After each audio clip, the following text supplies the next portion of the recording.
Level काय लोकेबोनची गाडी आहे 12 वाजता जायचंय पण माणूस पैशासाठी किती लाचार असतो बघा. 1.25 तास गजर केला 1.25 तास आणि लोक म्हणतात की ऑर्केस्ट्रा केलं तर त्याला राग येतात. माका एक सांगा फक्त तो गजर त्याला 2 मिनिटात संपवले ह्या त्याचं भजन आणि म्हणे हो आमका कोणाची गरज नाही. परशुराम पालख्याने दिलेलं आम्हाला भरपूर आहे स्वतःचा काहीतरी दे पैशासाठी. आता मी एकदा गजर केला तर 12 वाजता लक्षात ठेवा कारण लोक परत अभंग न घेतल्याशिवाय घरात जाऊन वाटेक लागतो लोक माका तास घेऊन जातात. गाडी चुकली तरी त्याला मागा त्याचा देणं घेणं नाही मंडळात त्या काही इतक्या जाऊ देऊ तर विषय नाही. जर एवढं तू सुरुवातीला बंधनं बरोबर ठेवली आणि मी पण बरोबर तेवढ्या टायमिंग मध्ये संपवलं कशाला बाबा कार्यक्रम आहे पण मग नाका दुसऱ्याचे शेंबू लागलं बघायचं नाही. माणूस लाचार तो पैशासाठीच असत लक्षात घे. तुझ्यावर फक्त 10-20 रुपये उडवले ना तर तू कुठल्याही लेवलला राहू शकते. ह्याच लोकांना दाखवून दिलं लक्षात ठेव. कमी करावं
या सत्ययुगात देव आणि दानव यांचे प्रांत वेगळे होते.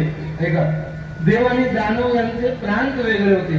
म्हणजे देव स्वर्गात राहायचे आणि दानव पाताळात राहायचे. त्याच्यानंतर आलं त्रेतायुग. ह्या त्रेतायुगात देव आणि दानव यांचे प्रांत एक झाले. म्हणजे राम इकडे आणि रावण तिकडे म्हणजे प्रांत वेगळे झाले. त्यानंतर सत्य त्रेता द्वापार युग आलं. या द्वापार युगात एकाच घरात राहावं लागले.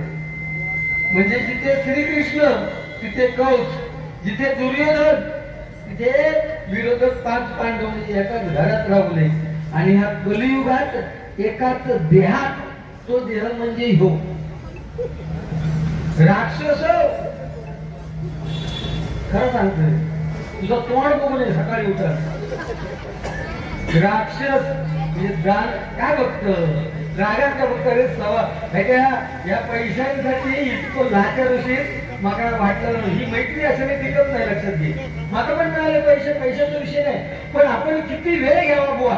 त्या गजराच्या माध्यमातून रामाचं गाण्यामध्ये म्हटलं ना त्या रामाबद्दल 2 शब्द सांगितलं असते तर बरं झालं असतं. तू सांगतोस की कुंभ झालो कुंभमेळ्यात नाव घ्या बरोबर. कुंभमेळा नावसाठी नाही. नागा साधूना हे तपश्चर्या करते 15-15, 20-20 वर्ष. 144 वर्षांनी आता या कुंभमेळ्याचं आयोजन प्रयागराजला झालंय. समुद्र मंथनातून या एकदा उद्या सांगा का तुका समुद्र मंथनातून अमृत निघाला ना. तो जयंत जो होतो जयंत हो तो अमृताचा कलश देवांचा वाटला का आमका होयो, राक्षसांचा वाटला आमका होयो. मग देवांच्या पाठी लागले. कोण राक्षस कावळ्याच्या रूपात तो अमृताचा कलश घेऊन पळालो बरोबर. ते 4 ठिकाणी पडले. प्रयागराज, हरिद्वार, उज्जैन आणि नाशिक या ठिकाणी फक्त ते कुंभमेळा भरतात 12 वर्षांनी. आणि आता इलो ना महाकुंभमेळा लक्षात द्या. आणि त्या अमृताच्या थेंबाचं जरा चाकण केल्याने कावळ्यान मग त्या अमृताच्या थेंबाची एवढी ताकद की कावळं कधी तुमका स्वतःच्या इच्छे म्हणजे कधी मरत नाही. लक्षात घ्या. जर अपघातानं कुठेतरी किंवा कोणीतरी मारलो ऍक्सिडेंटली गेलो तर नाही तर कावळं स्वतः कधीच मरत नाही. लक्षात घ्या. हे कावळ्या तिकडे बघ आणि तू सांगतो तिकडे नाव घ्या पेटीवर सांग म्हणजे काय तू काय पापा केलं नाही. तू पापा थोडी केलं. तू ह्याच्या पेटीवर सरस्वतीवर राहावं सांग. स्वतःच्या बायको घेऊन बाजारात गेलो तो समोरून एखादी स्त्री चांगली दिसणारी सुंदर स्त्री जर गेली तर अरे भोकासारखी मान करत ना तू. कोण कोण आहे सर सध्या ज्याच्या मनगटात स्वतंत्र विश्व निर्माण करण्याची ताकद तो विश्वामित्र मेनके बघितल्यानंतर भाळलो. आणि विश्वामित्र आणि मेनका यांच्या विकृतीमधून शकुंतला जन्म केली. आणि शकुंतला आणि दुष्यंत राजा यांच्या विकृतीमधून महाभारतामधलो पहिलं पुरुष जन्म गेलो. या वाचन करूचा लागता. या वास्तव तुला असाच मिळणार आहे तुझ्या माहितीसाठी. लक्षात दिलं. दुसरे का नुसते शाली घालायचे आणि शिवाजी महाराजांचं ह्याचं वावा करायचा उपयोगाचा नाही. शिवाजी महाराजांची ताकद पण अरे जेवढं आपल्या हृदयावर 350 वर्षापूर्वी केलेले किल्ले गड किल्ले अजूनही शाबूत आणि 22 वर्षापूर्वी बांधलेला घर यंदा मोडकरी केला. छत्रपती शिवाजी महाराजांनी विरोधकांच्या हृदयात सुद्धा ताकद निर्माण केली. छत्रपती शिवाजी महाराज वयाची अवघ 50 वर्ष जगले. आणि छत्रपती शिवाजी महाराजांच्या निधनाची बातमी त्यांचा कट्टर विरोधक औरंगजेबाला जेव्हा कळली तेव्हा औरंगजेब नमाज पढत होता. नमाज आणि मुसलमान लोक नमाज पडताना मध्ये कधीच थांबवत नाही. नमाज पडता पडता बातमी आली कानावर अब्बाजान भाईजान शिवाजी महाराज का देहांत हो गया.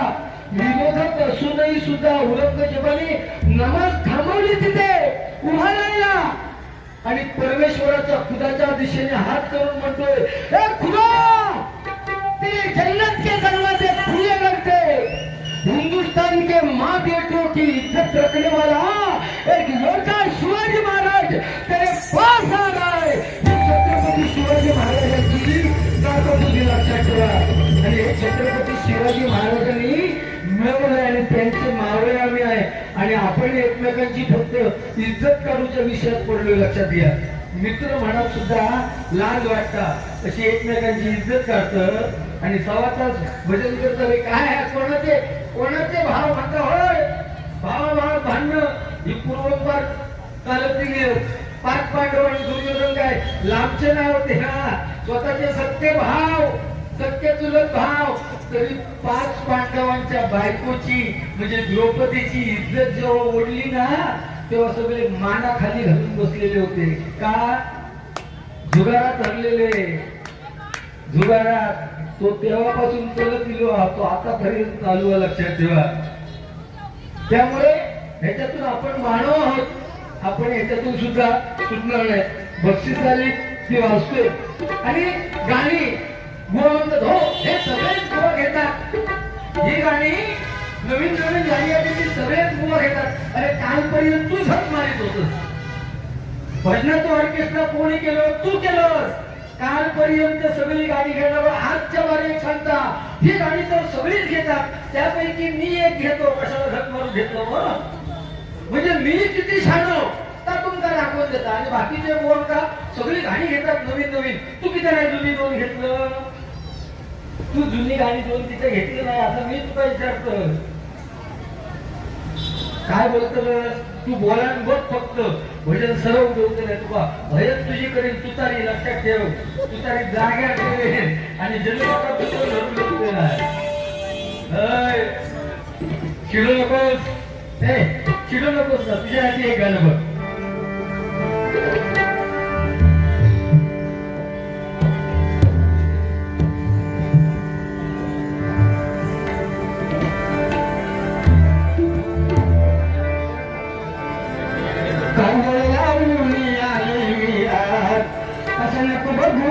येते मला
मुलींनी ते रस्त्यावर असे लाल केस करतात त्यांच्याबरोबर लग्न कर काय प्रेम करू नका आता मुली घ्यायची शिल्लकच नाही तुमच्या माहितीसाठी सांगते पहिलीतल्या पोरापासून लपडी ठरलेली आहे पोरापासून शिल्लकच करणार पहिलीतल्या पोरांची जोडी लागले ह्या तुझा माझा ह्या तुझा पहिलीतले लागलेले आता पण शिल्लक पूर्वीचा काळ वेगळं होतो बापू सांगा त्या मुलाशी लग्न करायचं तेवढं होतं बरोबर ना आता तसं नाही आता युग चाललंय 21व्या शतकाकडे वाटचाल करतोय तरी पण प्रत्येकाने लक्षात ठेवायचं आहे ते आपण ज्याका जन्म घालतो ना आपण ज्याका जन्म घालतो एकुलते एक मुलाक उद्या बापूस मिळाल्यानंतर झिलच काढायला पेटवतो या प्रत्येकाने लक्षात ठेवायचं त्यामुळे मोठेपणा कोणाची करायची बरोबर म्हणून काय म्हणतो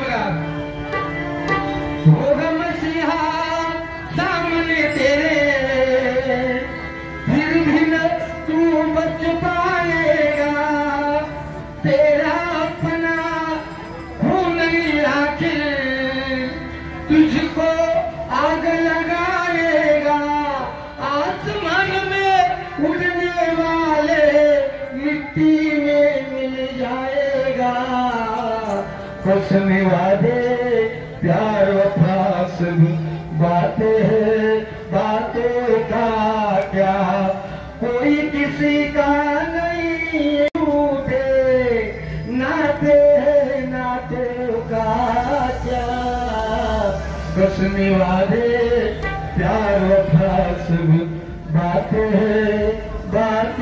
का क्या बायको कोणाची काय जीव कोणाचं ना आणि कोणाचं नाही बरोबर ना म्हणून सांगतोय ते मी गाणं घेतोय त्या छत्रपती शिवाजी महाराजांसाठी हे बोल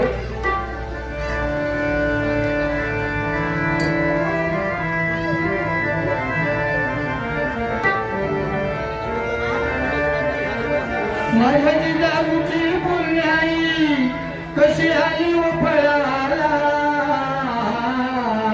तो बापाचा बाप तो बापाचा बाप माझ शिवाला तो बापाचा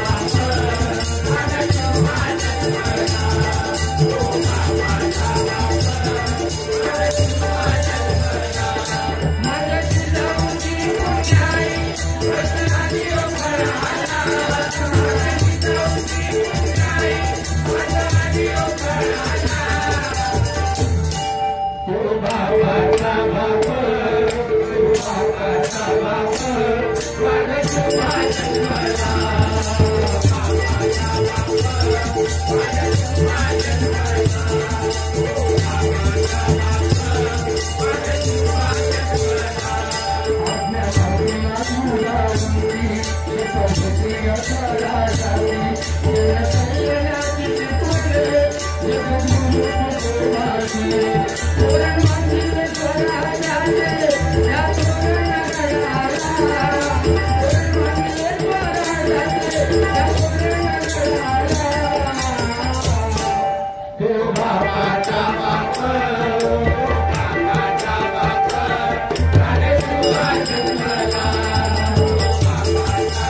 बाबासाहेबांसाठी सुद्धा ते गाणं घेते.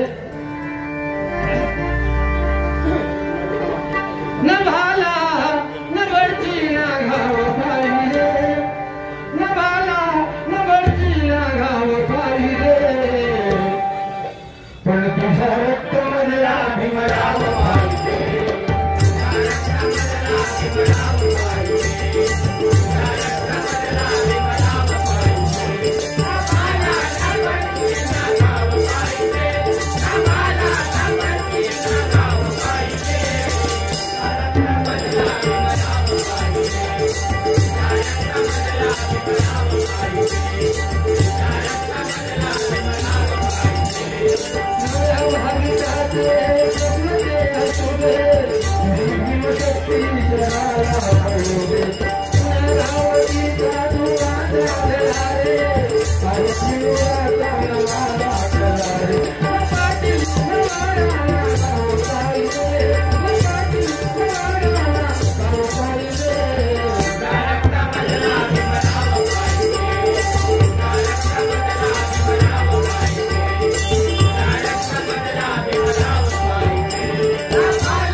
आणि आपलं आपलं हा जो देश आहे भारत देश तो आता हिंदू राष्ट्र सन्माननीय शशिकांत गुरव यांकडून 100 रुपयाचं पारितोषिक आहे.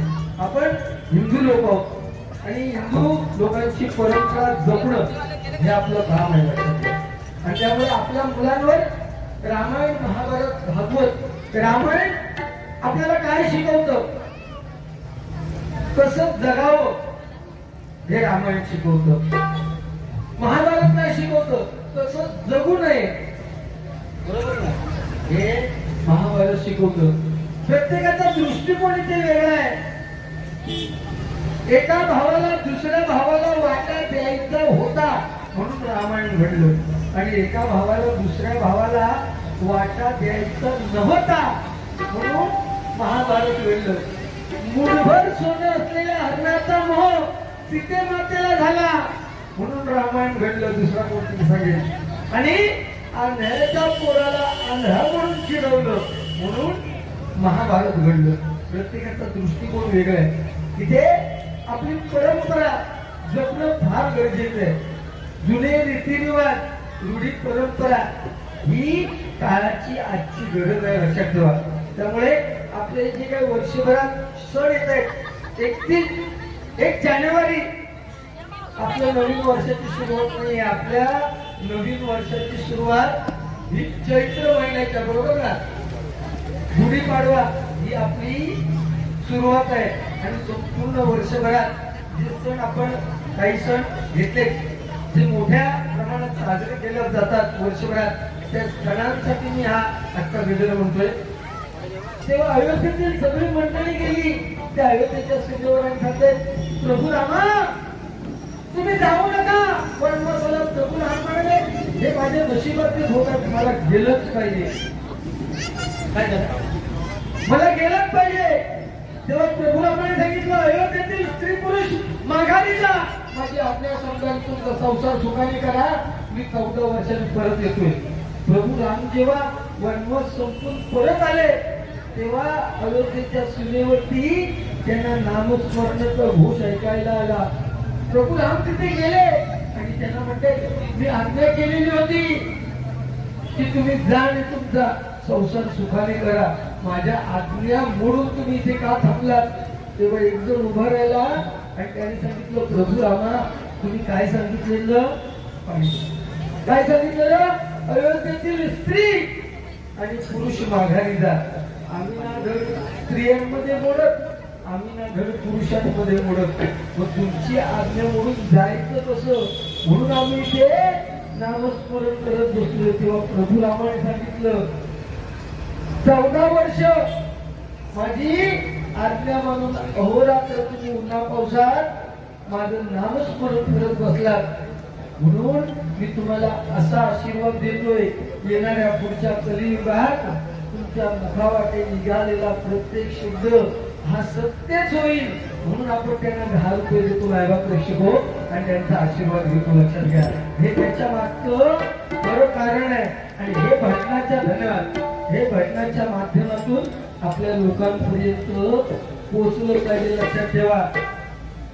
या अमृत तुम्ही ऐकलं मला माहिती नाही, तुम्ही दशावतार ते अभ्यास करा, परंतु तुम्हाला सांगतो मोहिनी रूपात जेव्हा विष्णुदेव अमृत वाटायला गेला, अमृत वाटायला गेला तेव्हा त्या मोहिनीचं रूप बघून साक्षात शंकर महादेव भोलेनाथ त्याच्यावर भाळले. त्यांना माहिती आहे की विष्णूच्या रूपात मोहिनी आहे तरी पण भाळले आणि त्या दोघांचा समागम झाला आणि त्याच्यातून जो आपण देव पुसतो ना अय्यप्पा, अय्यप्पा काही अय्यप्पा पैशाचे का पैसा फेको ऑर्केस्ट्रा देखो ते काय अय्यप्पा काय करूचा. अय्यप्पा आपण जो देव पुसतो तो विष्णुदेव आणि महादेवाच्या समागमनातून निघालेला लक्षात ठेवा. आणि त्याची निर्मिती अशासाठी झालेली आहे, आता पुढचं सांगणार नाही. त्या राक्षसाला ठार मारण्यासाठी त्या राक्षसा बोर होतो असो की या दोघांच्या विष्णू आणि महादेवाच्या समागमातून जो मुलगा निर्माण होईल तो त्या राक्षसाचा संवाद करेल. बोला मला खूप येतात मी तुम्हाला सकाळपासून सोडू दे नाही पण शेवटी काय कसं झालं तरी मित्र माझं लक्षात घ्या. आणि अभंगापर्यंत भजन झालं पाहिजे, बरोबर ना. मी सुद्धा गवळण घेईन, चालू हळू तिकडचं नाही तर का आपल्या नात्याने आवडत दिला हो, म्हणजे जबरदस्त जोरच कार्यक्रम आहे. आता परत माघ गणेश जयंती आहे उद्या, काय 26 जानेवारी, बरोबर ना. प्रजासत्ताक दिन आपण साजरा करतो आणि त्या जे सैनिक आहेत आपल्या देशाची सेवा करतायत सीमेवरती, त्यांच्यावरती एक गाणं घेतोय.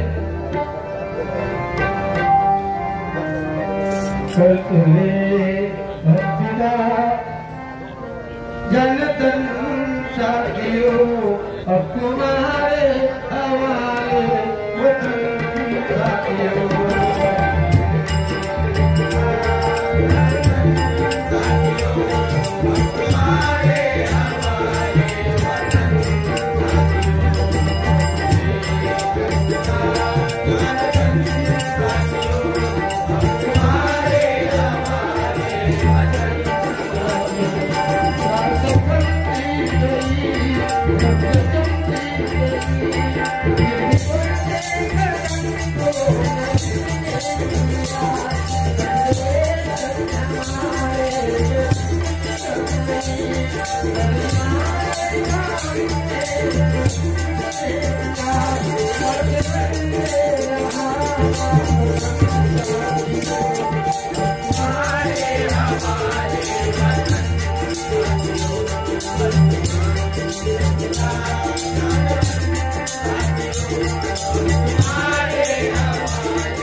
सगळ्यांना प्रजासत्ताक दिनाच्या सुद्धा शुभेच्छा देतोय. आणि तुम्ही फुकट दिला, तुम्ही स्वतःच्या खिशातले पैसे खर्च करून तुम्ही आलात, परंतु तुम्ही ही श्रवण करताय. ह्याचं ऑर्केस्ट्रा नाही, पण मी त्या दोन गोष्टी सांगितल्या तर तुम्ही श्रवण करताय. आणि नवोदित भक्ती, नवोदित भक्तीमध्ये श्रवण करणे ही फार मोठी भक्ती, लक्षात ठेवा. 70-80 वर्षाची त्या आजीबाई आमचं भजन इथून ऐकताय म्हणजे आमचं किती भाग्य आहे. आणि एवढ्या वयाचे आई वडील म्हातारपणापर्यंत असणं हे प्रत्येकाच्या नशिबात नसतं. म्हणून आई वडिलांची मरेपर्यंत सेवा करा. आपल्या आई वडिलांची किंमत आपल्याला केव्हा कळते माहिती आहे का? आपल्या आई वडील गेल्यानंतर कळते आपल्या आई वडिलांची किंमत. म्हणून त्या आईसाठी एक गाणं घेतो बघा.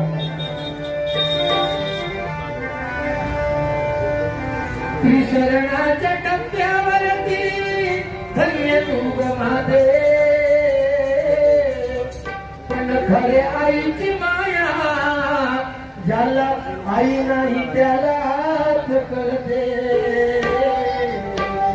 ज्याला आई नाही त्यालाच कळते. चुकलं तुझं बाळ आई रडत धाई धाई ग, रडत धाई धाई ग.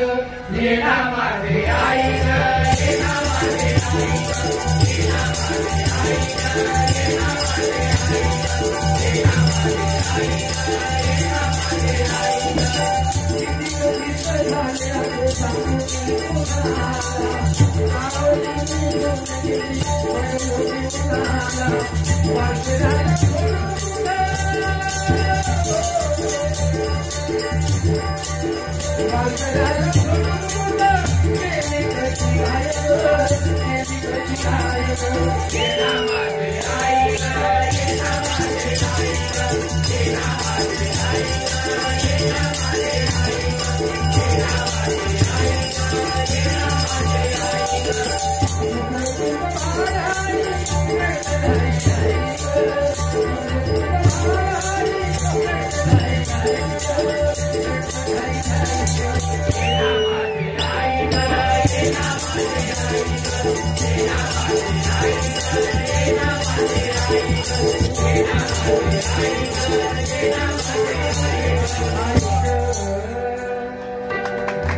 आई वडिलांसाठी आई वडील, आजी आजोबा, आजी आजोबापासून केव्हापर्यंत असतं आपली मुलं, आपल्या मुलाची मुलं आपल्या मांडीवरती खेळली पाहिजे, बरोबर ना?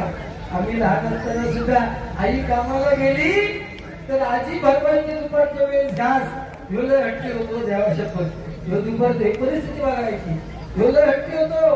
मग दुपार झाली का आई सांगा चल संदीप जेवायला, जे नाही मग आजी एका भात जमलाच नाही आणि आजी सांगा संदीप चिवतो घास खा, नाही खाय, दुसरं घास परत चिवतो काय संदीप खाऊ तयार नाही, म्हणजे आजी सांगा संदीप कुत्र्याचो खा, काय मजा माझा घास काय, परत आजी घेऊन गेली आजी माका नको, त्या परत आजी सांगा संदीप गाढवाचो खा घास, काय मजा काय, पण कोणाच्या अंगात बसायला जाऊ दे बरं. आता चिंता करायची म्हणजे बोलायचं नाही. आजी कैलासाची वैशाली इथे चिडतं, तुझ्या टायमात मी चिडलेलं, तू तुझ्या टायमात चिडलेलं मी एक शब्द तरी बोललो काय, मी एक शब्द तरी बोललो काय, तू वाईट अर्थ का घेतो,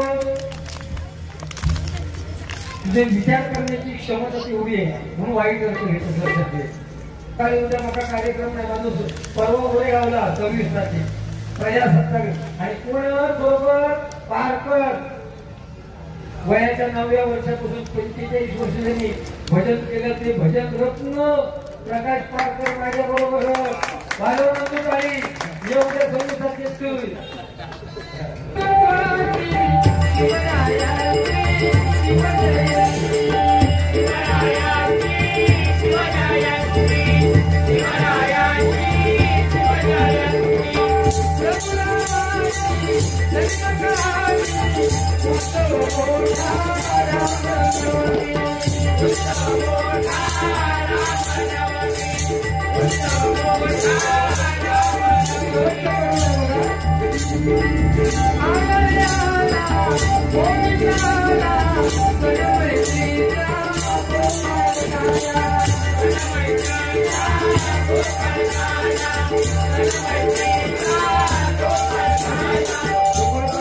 भरपूर करतात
भजन असा चालू काय ना, असा काय उपयोग असा म्हणून काय म्हणतो बघा, आला रे आला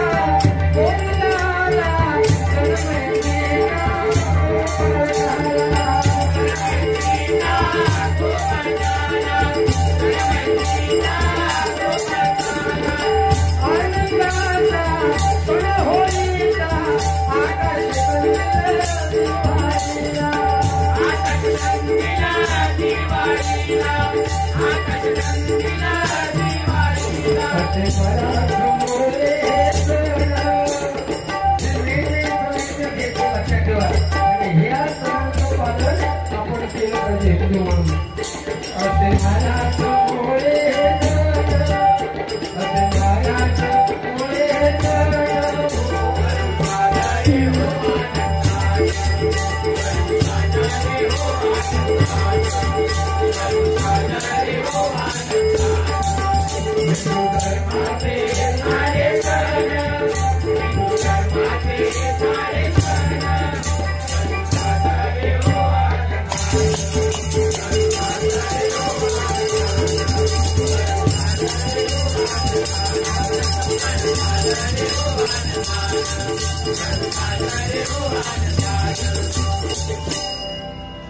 विठ्ठल माझा विठ्ठला